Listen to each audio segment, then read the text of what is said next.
말씀 봉독해 드리겠습니다. 출애굽기 20장 12절 우리 한 절인데요.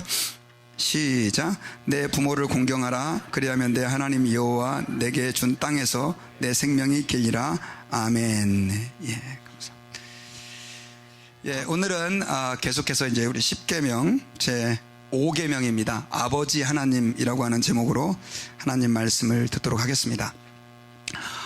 지금까지 저희가 이제 10계명 계속해서 하나님 말씀 들었는데 1계명부터 4계명까지 외우라 그러면 외우실 수 있겠어요? 예, 기억이 안 나시죠? 그래서 제가 다시 한번 여러분들 확인하고 또 외우기도 하는 마음으로 지금까지 1계명부터 4계명까지를 제가 한번 요약해서 이렇게 정리를 했습니다.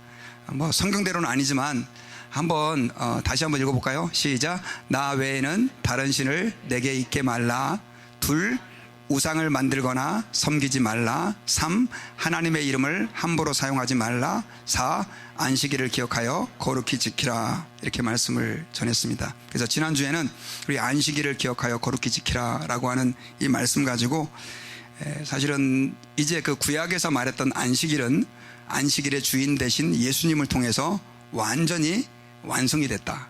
그래서 우리는 더 이상 구약에서 명한 금요일 저녁부터 토요일 저녁까지를 안식일로 지키지 않고 그 안식일의 주인 되셨던 예수님이 부활하셨던 날 우리가 모여서 하나님 앞에 예배를 드리는 것이다. 그래서 10계명의 4계명을 우리가 잘 지키는 방법은 뭐냐면요, 예수님께서 부활하신 날 우리가 함께 모여서 예배하는 이 예배를 통해서 온전히 하나님께 영광을 올려드리는 거예요. 그래서 우리가 하나님 앞에서 안식일을 기억하여 거룩히 지키라라고 하는 이 계명이 결국은 우리를 옥죄고 우리에게 고통을 주시기 위해서 주신 게 아니라 하나님께서 축복을 주시기 위한 날로 주셨다라고 하는 것을 믿고 우리가 이 안식일의 계명을 지키자 이렇게 말씀을 드렸습니다. 자, 오늘은 이제 10계명의 제 5계명에 대해서 말씀을 드리려고 하는데요. 1계명부터 4계명까지는 다 누구에게 대한 계명으로 되어 있습니까? 하나님을 어떻게 잘 섬길 것인가에 대한, 하나님을 섬기는 방법에 대해서 이렇게 말씀을 하고 있다고 한다면, 이제 5계명부터 10계명까지는요 하나님께서 구약에서 굉장히 우리에게 중요한 걸 말씀해 주셨는데, 우리가 두 가지를 꼭 명심해야 되는데, 첫째는 하나님을 사랑하고 둘째는 이웃을 내 몸처럼 사랑하라 그랬는데, 이웃을 사랑하는 법을 하나님이 어떻게 하는지를 가르쳐 주신 것이 10계명의 5계명이다 라고 하는 거예요. 그래서 5계명부터 10계명이다 라고 하는 것입니다. 그래서 우리가 하나님 아버지 앞에서 이 10계명의 5계명부터 10계명까지는 어떻게 우리가 우리의 이웃을 사랑할지를 하나님이 말씀해 주신 것을 발견해 가면서 우리가 이 세상에서 정말 이웃을 우리의 몸처럼 사랑하라고 하신 그 주의 말씀을 아름답게 성취하는 저희들이 됐으면 좋겠습니다. 그래서 성경은요 굉장히 두꺼운 책 66권이지만 이거는 딱 두 가지로 요약을 할 수 있어요. 어떻게 요약할 수 있어요? 첫째는 하나님을 사랑하는 것, 최선을 다해서 하나님을 사랑하고, 두 번째로는 뭐라고요? 우리의 이웃을 우리의 몸처럼 사랑하라 라고 하는 이 말씀으로 두 가지로 요약할 수 있고, 그것을 우리에게 설명해 주는 것이 바로 10계명이다 라고 하는 것입니다. 자, 그래서 이제 오늘은 그 10계명, 사람을 향해서 말씀하신, 사람을 사랑하는 방법을 말씀하신 6가지의 계명 가운데 첫 번째 계명에 대해서 우리가 말씀을 듣기 원하는데, 그 첫 번째 계명은 뭐라고요? 부모를 공경하라 라고 하는 것입니다. 부모를 공경하라. 성경에서는 그리하면 내 하나님 여호와가 내게 준 땅에서 내 생명이 길리라 라고 약속까지 해주셨는데요. 여러분, 우리가 이 10계명을 생각할 때 우리가 제가 서론 시간에는 얘기했는데 뭐 해라 또 뭐 하지 말아라 이런 내용들이 굉장히 많아요. 그런데 여기서 우리가 다시 한번 잊어버리지 않고 기억해야 될 것이 있어요.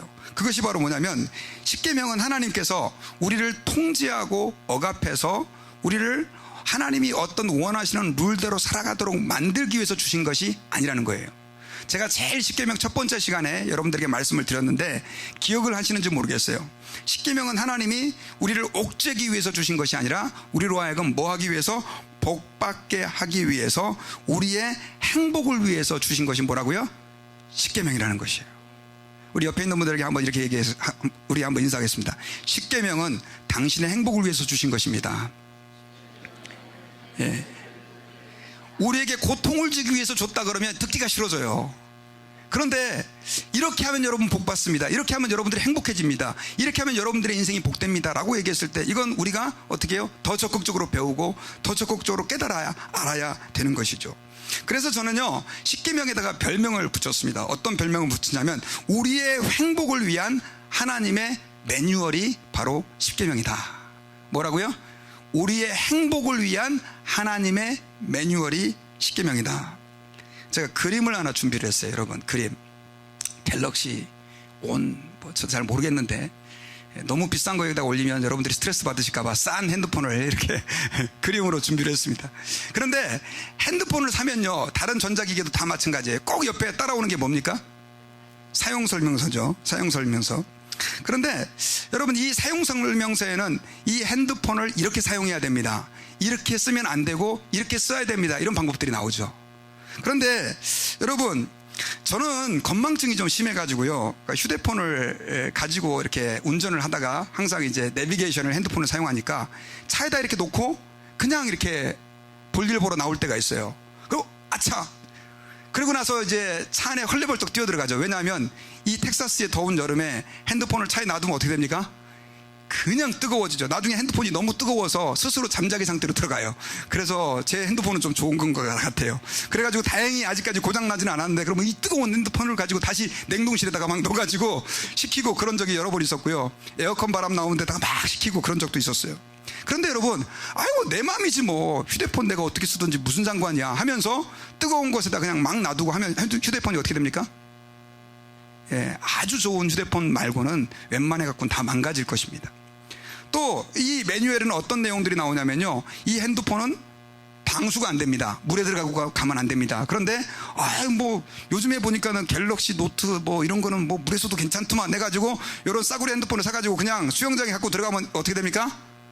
그냥 고장나죠.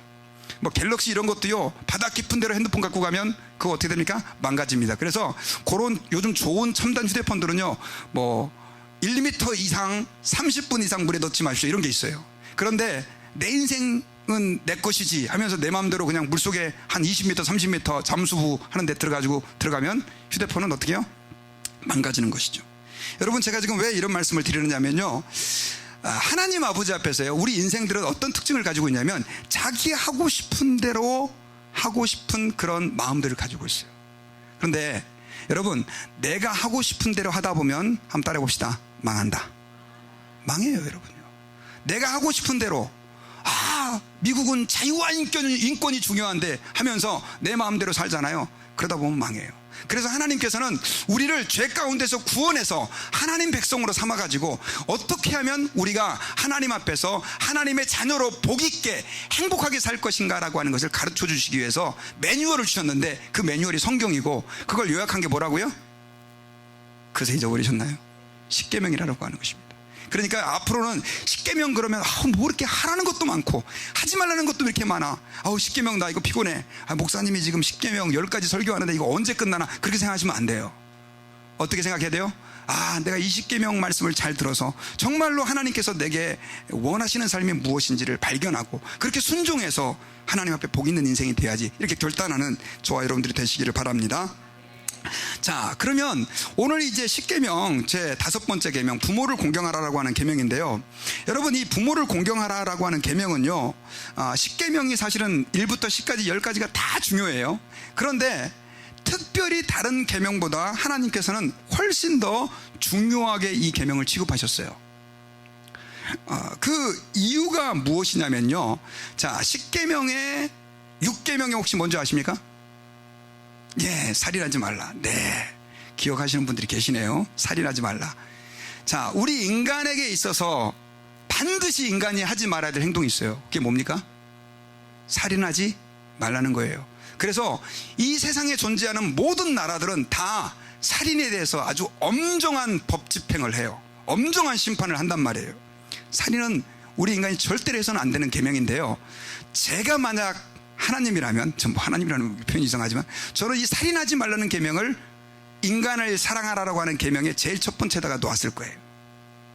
그런데 그 계명은 6번째에 가 있고 그보다 앞서서 뭐가 있다고요? 부모를 공경하라고 하는 계명이 있는 거예요. 목사님 뭐 순수가 중요합니까? 이렇게 얘기하실지 모르겠지만, 여러분 제가 지금 계속 십계명을 듣고 있지만 십계명은 다 중요해요. 그런데 하나님께서 우리가 건망증이 심한 걸 아시고, 또 우리 인간은 이런 거 있어요. 처음에 시작할 때는 막 뭔가 제대로 하는 것 같다가 조금 시간이 지나면 흐지부지 되는 경향이 있잖아요. 그래서 그러신지 하나님께서는 더 중요한 계명을 항상 앞에서 말씀하셨어요. 그래서 십계명의 1계명은 뭐라고요? 나 외에는 다른 신을 너에게 두지 말아라. 제일 중요한 계명이에요. 제일 앞에 두신 거예요. 물론 4계명인 안식일 계명도 안 중요하다는 건 아니지만 중요하지만 제일 중요한 걸 앞에 두셨는데, 인간을 향한 계명으로 하나님께서 제일 앞에 두신 것이 뭐라고요? 부모를 공경하라 라고 하는 거예요. 여러분 혹시 쇼핑 가실 때 목록 작성해서, 쇼핑 리스트 작성해서 가시나요? 그런 분들 별로 안 계시죠? 근데 작성해서 가시기 바랍니다. 그래야 돈이 좀 세이브 됩니다. 그런데 쇼핑 목록 가실 때 제일 위에다가는 여러분들이 뭘 적습니까? 꼭 사야 되는 것, 반드시 사야 되는 것 쓰잖아요. 그러다가 계속 뒤로 나갈수록 조금 안 사도 되는 것, 그래도 그러나 필요한 것, 이런 식으로 이렇게 작성한단 말이에요. 하나님께서는요, 십계명의 5계명을 제일 앞에다 배치함으로 이것이 훨씬 더 중요한 것을 우리에게 말씀해 주고 있어요. 더더군다나 여러분, 십계명은 2개의 돌판으로 이루어졌잖아요. 그래서 뭐 우리가 직접 보지는 않았지만 첫 번째 돌판에는 1계명부터 4계명까지 써 있을 것으로 추정을 하고, 두 번째 돌판에는 부모를 공경하라 라고 하는 이 계명부터 시작해서 마지막 10계명까지 써 있을 걸로 보는 거예요.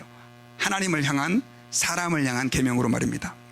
자, 그리고요, 이 십계명은요, 다른 것도 되게 중요하지만, 다른 것도 가끔씩 그런 내용들이 있지만, 하나님의 약속과 경고가 가장 많이 포함되어 있는 계명이 십계명의 5계명이에요. 이게 무슨 말이냐면, 우리 12절 말씀을 한 번 더 읽어보겠습니다. 우리 같이 봉독했던 말씀인데요, 우리 뜻을 생각하면서 읽어보겠습니다. 시작. 내 부모를 공경하라. 그리하면 내 하나님 여호와가 내게 준 땅에서 내 생명이 길리라.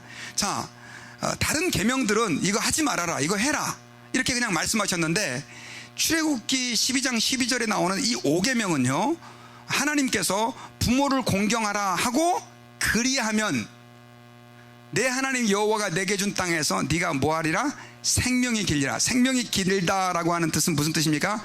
장수한다는 뜻이에요. 오래 산다는 뜻이에요. 여러분, 혹시 나는 빨리 죽고 싶어, 오래 살기 싫어하는 분 계세요? 누가 그런 얘기를 하더라고요. 연세 드신 분들이 하는 제일 중요한 거짓말은 빨리 죽어야지, 그런 거짓말을 하신다. 물론 너무 고통스러워가지고 이 땅에서 사는 게 참 힘든 분들은 그럴 수 있겠지만, 그래도 여러분, 우리가 옛날 고대 때부터 오래 사는 것은 축복 가운데 하나였었어요. 그런데 여기서의 뭐 이 오래 산다라고 하는 개념은 아파가지고 다 죽어가도록 사해서 오래 사는 게 아니라 건강하게 오래 사는 걸 얘기하는 거예요. 그리고 에베소서 6장 2절부터 3절까지는요, 조금 더 구체적으로 우리에게 어떤 약속을, 부모를 공경했을 때 어떤 약속을 말씀해 주셨냐면, 우리 같이 읽어보겠습니다. 시작. 내 아버지와 어머니를 공경하라. 이것은 약속이 있는 첫 계명이니 이로써 내가 잘되고 땅에서 장수하리라. 자, 여기서는 아버지와 어머니를 공경하라, 그것이 뭐가 있는 계명이다? 약속이 있는 계명. 하나님의 약속이, 이렇게 하면 하나님이 이렇게 하겠다라고 하는 약속이 있는 계명인데, 그 약속이 뭐라고요? 십계명에서는 장수하리라 이것만 있었잖아요. 그런데 여기서는 그 의미를 해석을 해서 네가 땅에서 어떻게 하고 잘되고 땅에서 장수하리라. 여러분, 우리는 복받기 위해 예수를 믿는 건 아니에요. 그러나 저는 예수 믿는 사람들이 맨날 고통 가운데 살면서 허덕이다가 그렇게 구원받는 것보다는 이 땅에서 저는 복이 있었으면 좋겠습니다. 아멘. 여러분들이 좀 맨날 어디 가서 꾸고 얻고 맨날 나는 이렇게 없어서 힘들어, 그런 거는 보다는 좀 다른 사람에게 베풀어주고 나눠주고 그렇게 봉사하고 섬길 수 있었으면 좋겠어요. 할렐루야. 그게 뭐냐면 잘 되는 거예요. 잘 되는 건 나쁜 게 아니란 말이에요. 그런데 그 잘 되는 축복을 하나님이 누구에게 주신다고요? 부모를 공경하는 사람에게. 자, 그러면 하나님께서 왜 이렇게 약속을 주셨을까요? 제가 여러분 지난번에도 말씀드렸지만, 우리가 하나님 아버지 앞에서요, 어떤 성향들을 가지고 있냐면, 하나님 말씀을 대충 듣는 성향들이 갖고 있어요. 어떻게 들어요? 대충 들어요. 그냥 뭐 성경은 성경이고, 책은 책이고, 목사는 목사고, 뭐 옛날에 어떤 스님이 비슷하게 얘기했는데, 뭐 산은 산이고 물은 물이고, 막 그냥 그런 것처럼 그냥 뭐 성경은 성경이고 설교는 설교고. 그리고 설교 그럼 여러분들 막 기대감이 돼요? 아니면 좀 지루하고 따분하고 그 다음 또 잔소리 같이 들리고, 여러분 어떤 느낌이 들어요? 기대감이 들. 할렐루야. 근데 여러분 가끔씩 친구들끼리 얘기할 때 이러잖아요. 막 혼자 얘기하고 그러면 야 설교 좀 하지 마 설교 이렇게 생각하잖아요. 사람들이요 그 하나님의 말씀에 대해서 별로 기대감이 없어요. 성경 말씀을 읽을 때도 이게 하나님의 말씀을 읽는데도 불구하고 사람들이 그냥 성경 뭐 책 읽는 것 정도로 생각하는 사람들이 많아요.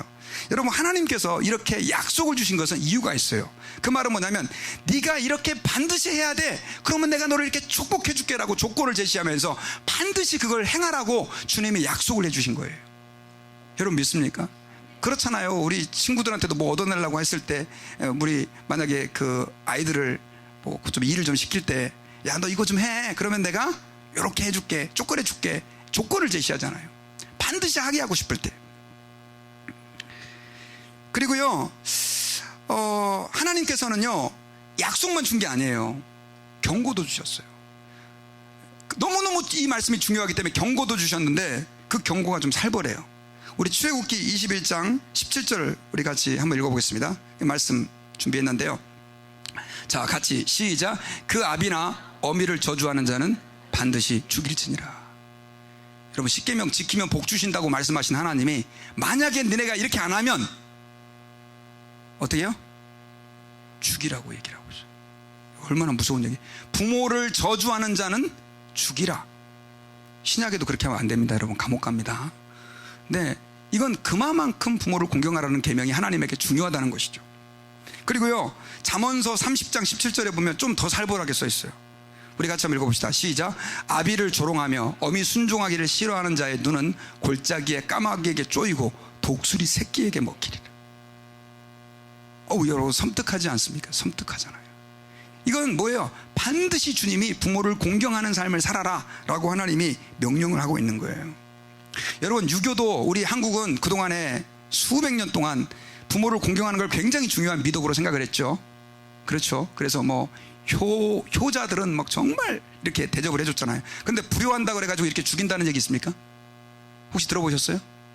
전 불효한다 그래서 이렇게 죽인다는 얘기는 들어본 적이 없어요. 저런 나쁜 놈 욕은 하지만, 그런데 여러분 하나님은 이 동양의 가르침보다도 훨씬 더 부모님에게 효도하는 것을 중요하게 말씀하고 있다는 거죠. 자, 그러면 왜 하나님은 부모에게 이렇게 공경하라고 얘기했을까요? 여러분 이게 오늘 우리가 꼭 기억해야 될 말씀이에요.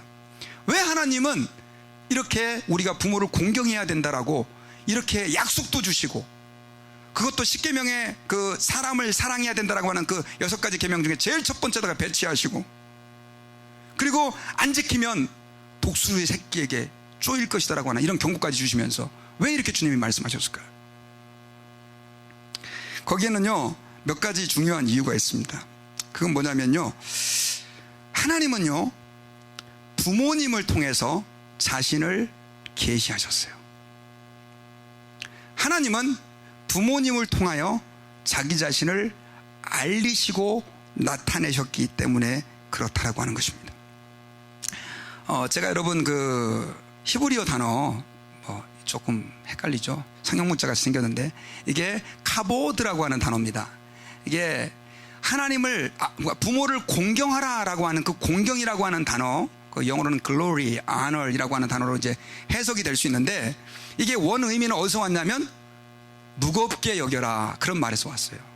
그래서 여러분 하나님께서는 여호와를 경외하고 하나님을 공경하고 그런 표현들을 굉장히 구약에서 많이 사용하고 있는데, 그 하나님을 경외하는 단어 경외하라고 하는 그 단어에 이 단어가 많이 쓰인 거예요.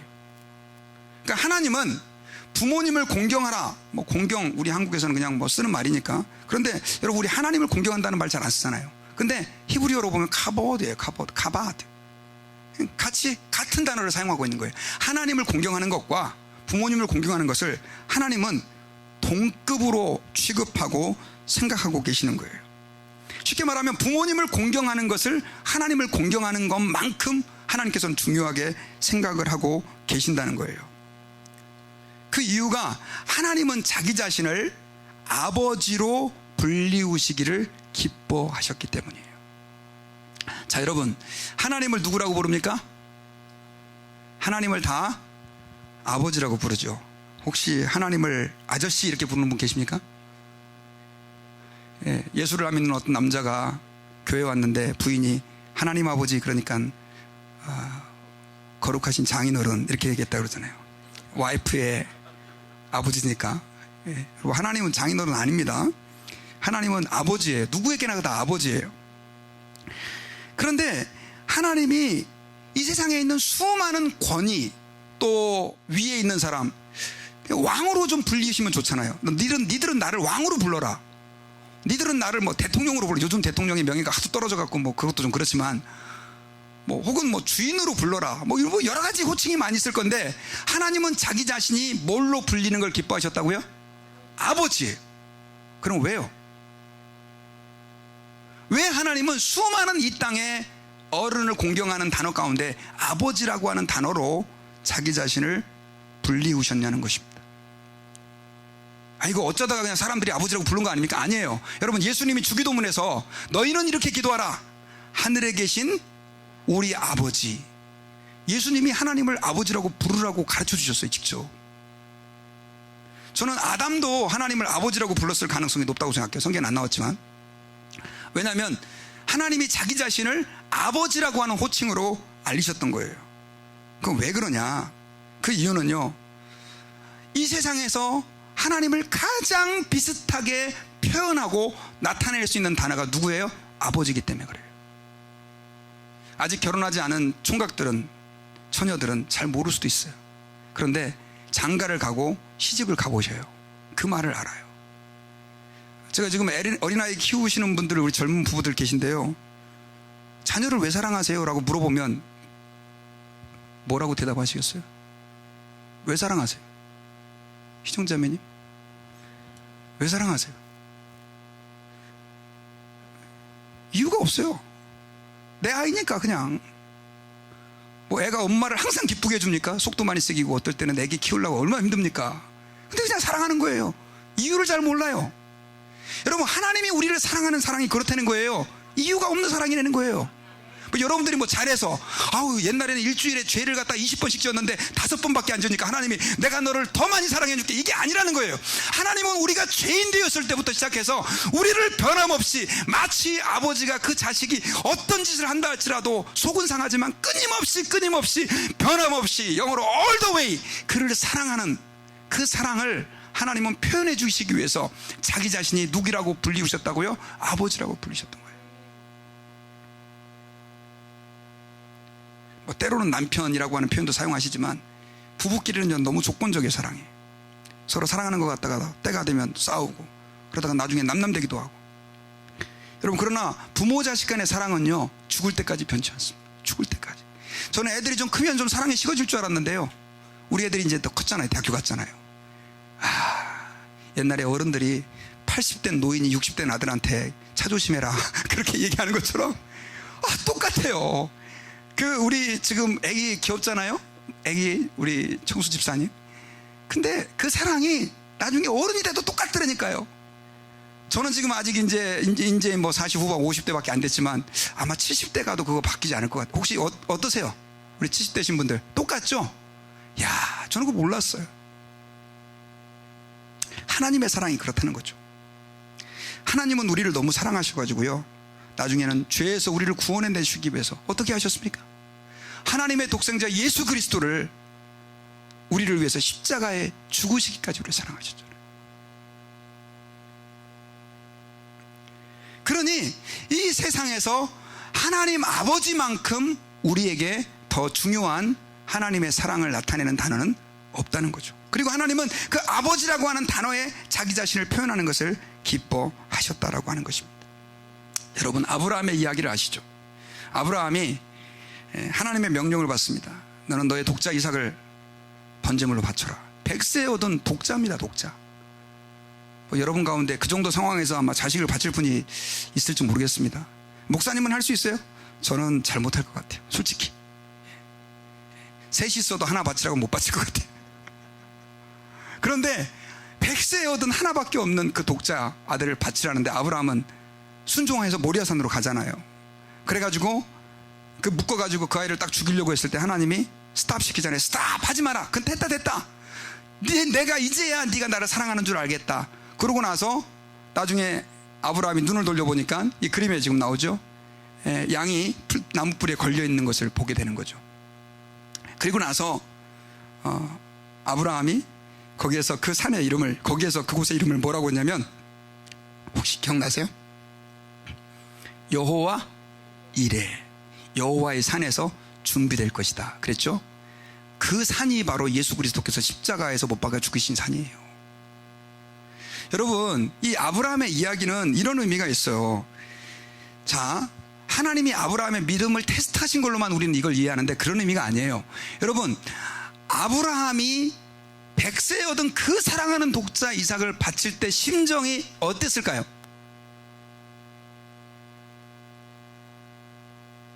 예, 압니다. 말할 수 없죠. 그게 말 안 하시잖아요. 말할 수 없죠. 그거 어떻게 표현하겠어요? 그 말로 어떤 단어로 그걸 표현할 수 있겠어요? 뭐 무너진다고 해야 될까요? 이 세상에 어떤 단어가 없어요, 제가 볼 때는.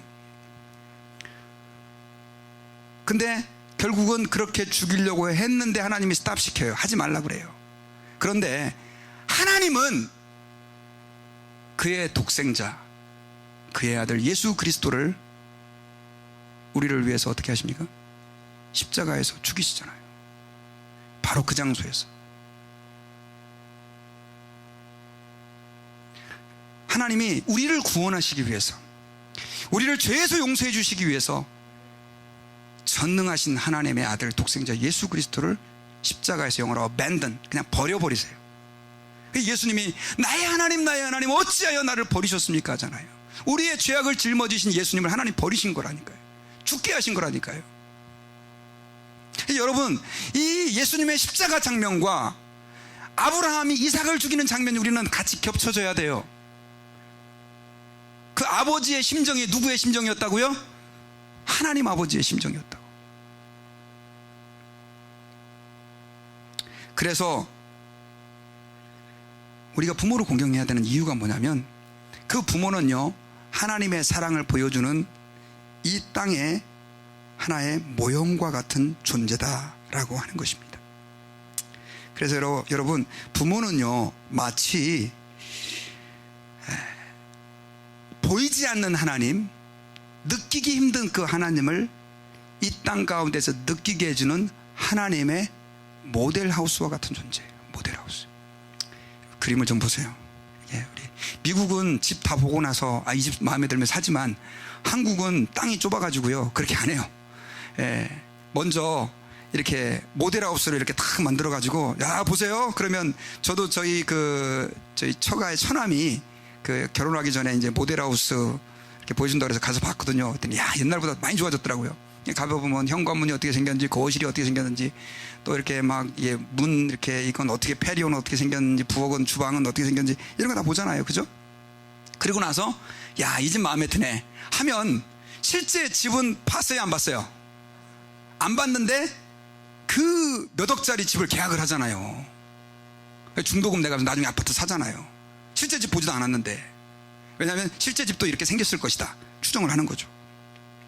여러분, 하나님 보여요, 안 보여요? 보인다는 분 계세요. 그런 분들 좀 조심해야 됩니다, 여러분요.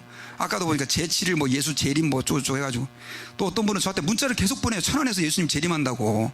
천안에서 예수님 재림한대. 내가 보내지 말라 그랬더니, 목사님 꼭 들으셔야 됩니다. 진짜 대책 안 쓰는 사람들 많아요. 하나님 보이지 않으세요? 그 보이지 않는 하나님 우리가 어떻게 압니까? 하나님은 부모님을 통해서 우리에게 그 하나님을 계시해 주셨어요. 그래서 부모님은 하나님의 모델하우스예요. 한번 생각해 보세요. 부모님을 공경하지 않는 사람이 하나님을 잘 섬길 수 있겠어요? 어불성설이죠.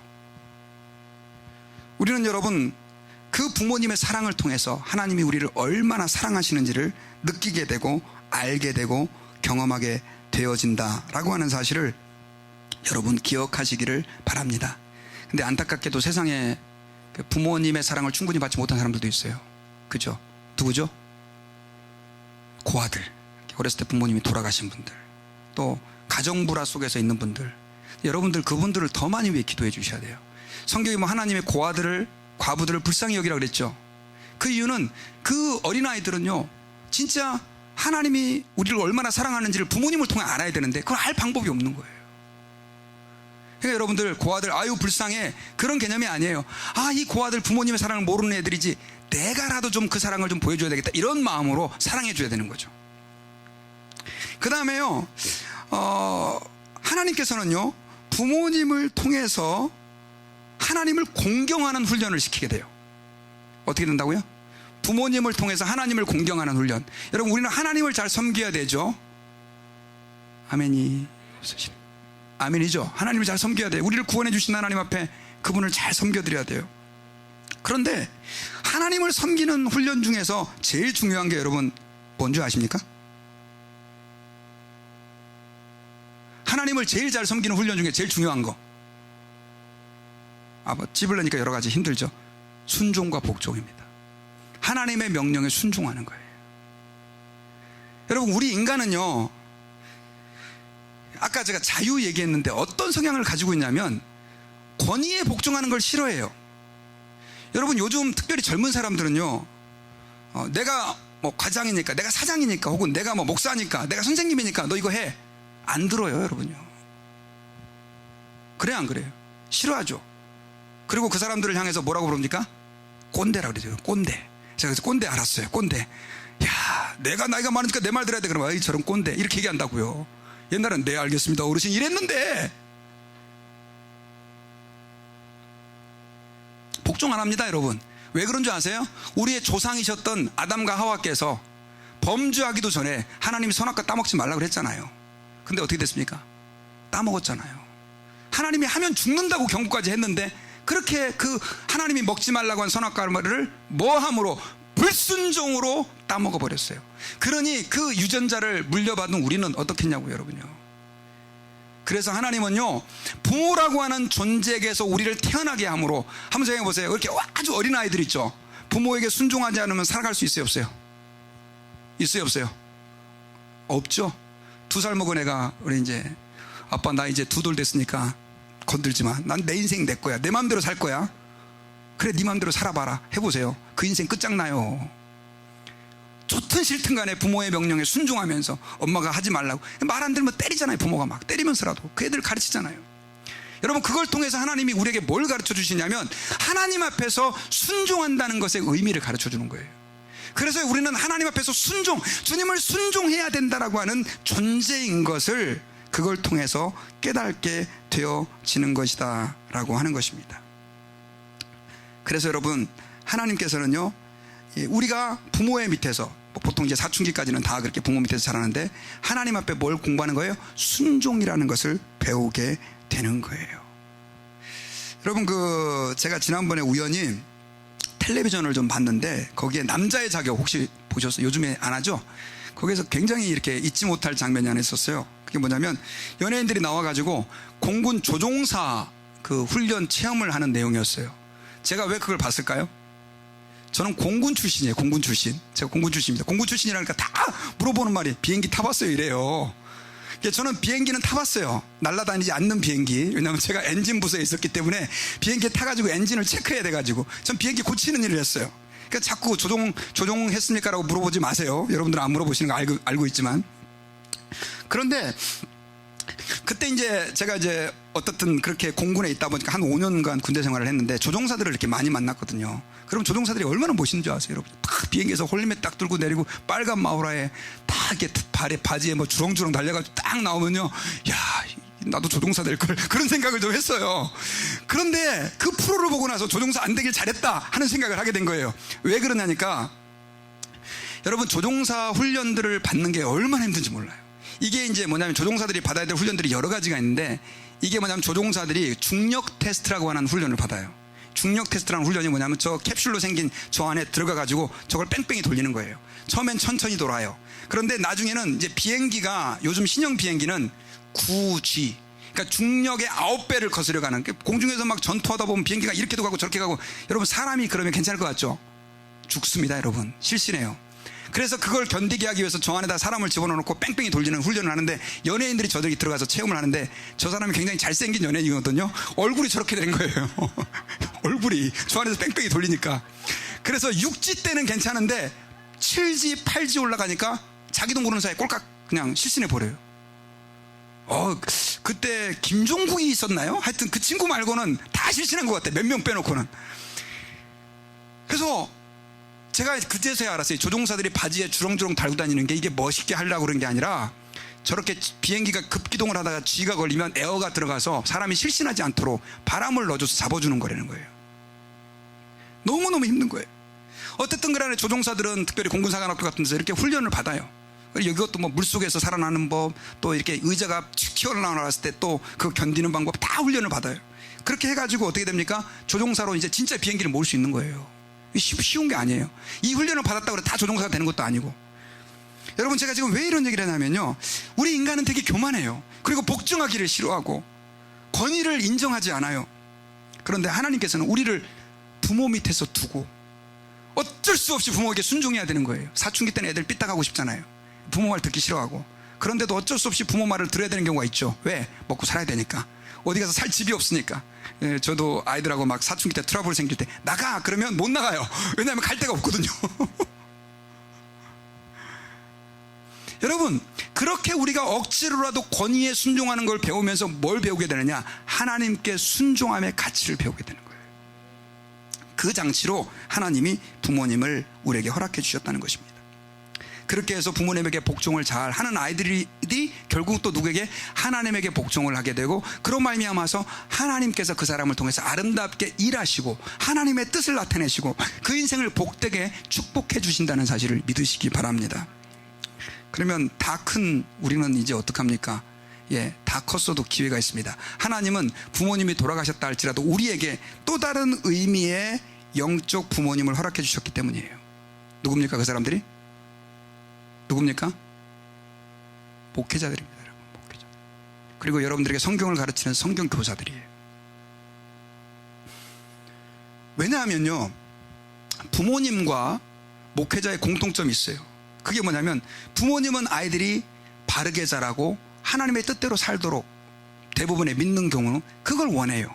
그래서 그 방법으로 아이들을 훈육하죠. 그런 관점에서 목회자들도 똑같이 교인들이 하나님의 뜻에 순종하고 하나님의 말씀에 순종해서 정말 복 있는 인생이 되기를 원하는 거예요. 내가 교인들을 저렇게 만들어서 뭔가를 뺏겨 먹어야 되겠다, 그렇게 해서 내 명예가 올라가야 되겠다, 이건 사꾼이에요. 근데 여러분, 저는 정말로 여러분들이 하나님의 뜻대로 살아서 하나님을 기쁘시게 하고 하나님 앞에 복 있는 인생으로 하나님 앞에 칭찬받는 인생이 되기를 원해요. 근데 이것은 저뿐이 아니라 모든 목회자의 공통적인 마음이라고 저는 믿습니다. 그래서요, 사도 바울은 뭐라고 얘기를 했냐면, 내가 너희들을 영적으로 낳았다라고 얘기를 했어요. 우리 고린도전서 4장 15절을 한번 보겠습니다.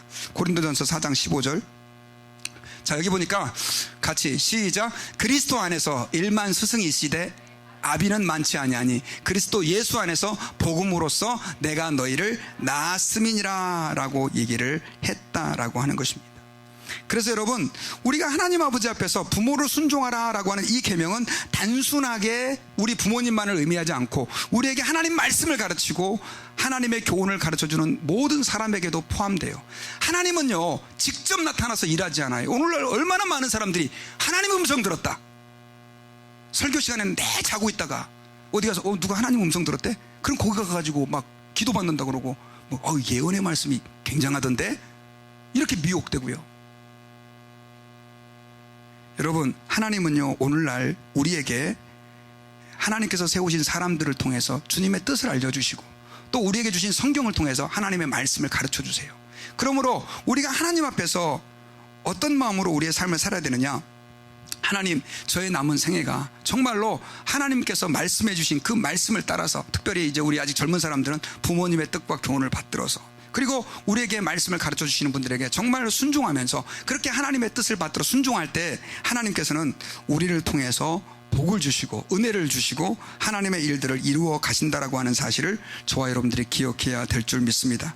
그래서요, 저는 이제 결론적으로 하나님 앞에서 우리가 그러면 부모를 공경한다라고 하는 얘기들을 제가 굉장히 많이 했고 의미를 설명했는데, 어떻게 하는 게 부모를 공경하는 거냐, 그리고 어떻게 하는 것이 하나님을 기쁘시게 하는 거냐, 에베소서 6장 1절 말씀을 우리 한번 보십시다. 자, 여기 보면요, 간단하게 하나님이 요약해서 말씀해 주고 있어요. 자, 시작. 자녀들아, 주 안에서 너희 부모에게 순종하라. 이것이 옳으니라. 뭐예요? 순종의 명령이다 라고 하는 것입니다. 여러분 말세가 되면요, 사람들은 이제 순종을 거절합니다. 순종하기를 싫어합니다. 그런데 여러분, 그러한 세대에 우리가 동조해서는 안 돼요. 우리에게 하나님의 말씀을 가르쳐주는 사람들에게 순종해야 되고, 또 우리가 하나님의 말씀을 들을 때마다 그 말씀에 순종해야 되고, 그렇게 됨으로 인해서 우리의 삶을 통해서 하나님의 영광이 나타나고, 또 주님께서 우리를 복된 인생으로 이끌어 주실 줄 믿습니다. 여러분, 10계명의 5계명은요 하나님께서 굉장히 중요하게 다루셨어요. 그 이유가 뭐냐니까, 다른 계명보다도 훨씬 더 이 5계명은요 하나님의 약속과 또 지키지 않았을 때의 심판에 대한 그 경고가 담겨져 있어요. 왜 그렇게 하나님께서 10계명을 중요하게, 5계명을 중요하게 생각하셨느냐? 그 이유는 하나님은요 부모를 통해서 자신을 계시하셨기 때문에, 부모를 통해서 하나님을 순종하는 방법을 알려주셨기 때문에 그렇다라고 하는 것입니다. 그런 관점에서요, 우리는 하나님 아버지 앞에서 우리 부모님에게 순종하고, 또 이제 이미 장성하신 분들은 우리 자녀들에게 이걸 가르쳐야 돼요. 너희들이 부모에게 순종해야 된다. 그것이 바로 하나님의 뜻이 이루어지는 길이라고 하는 것을 기억하고요, 또 우리의 영적 지도자들도 하나님 앞에서 그들 말씀에 순종하고, 그들이 정말 주 안에서 잘못된 것을 가르치지 않는 한 하나님의 뜻으로 알고 순종하는 저희들이 되었을 때, 하나님께서는 우리를 통해서 기뻐하시고 영광 받으시고 또 하나님의 일들을 이루어 가실 줄로 저는 믿습니다. 같이 기도하겠습니다.